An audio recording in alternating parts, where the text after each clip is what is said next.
Now, first and foremost, I'd like to say rest in peace to the five passengers on the Titanic submarine exploration.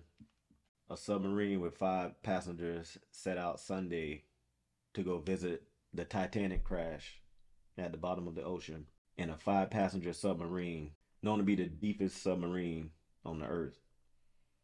Now, that alone, that gives me anxiety because it's like, if this the deepest, if something goes southpaw, who gonna save us?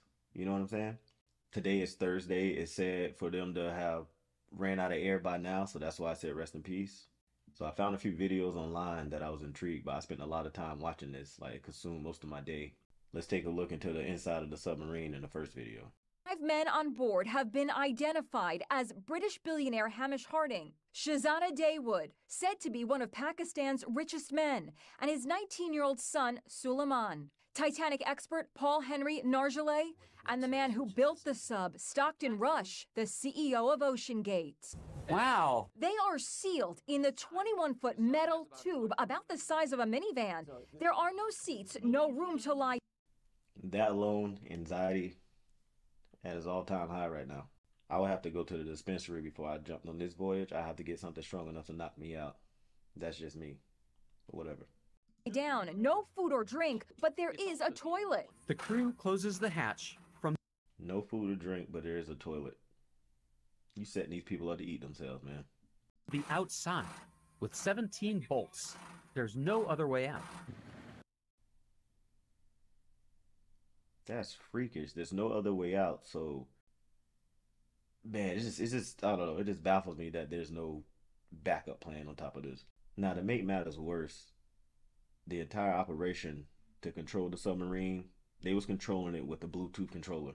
There's been a lot of conflicting information going around, specifically how these are Xbox or PlayStation controllers, but this is just a bare bones Windows controller. Also, people are saying how the controller's modified, but they just put some rubber ends on the sticks. And as a Insane. person that's experienced with game controllers, just trust me whenever I say this line is shit. Look like he plays a lot of video games, so I'm gonna take his word for it.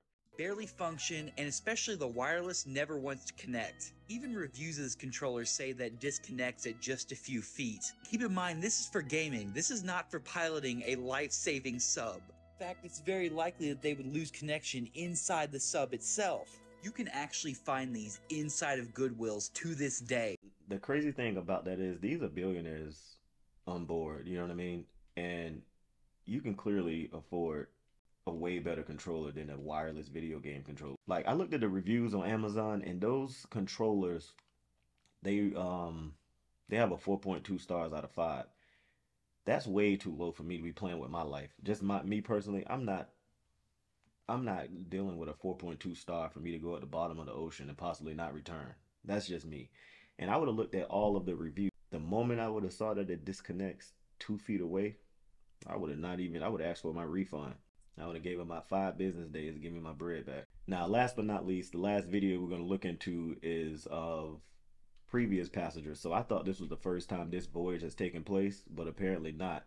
This is a video of previous passengers that went on an exploration, I want to say last year.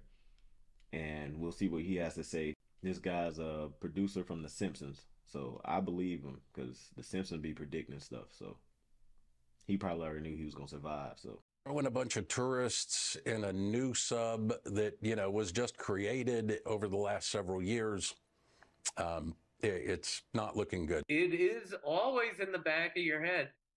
I could die here. Mike Reese, a well-known TV writer and producer for The Simpsons, paid $250,000 to make the journey last summer. That's his wife posing for photos in the sub before the descent. It's small, that submarine looked like an MRI tube. No bueno. but comfortable. It's if you can imagine a minivan if you tore all the seats out.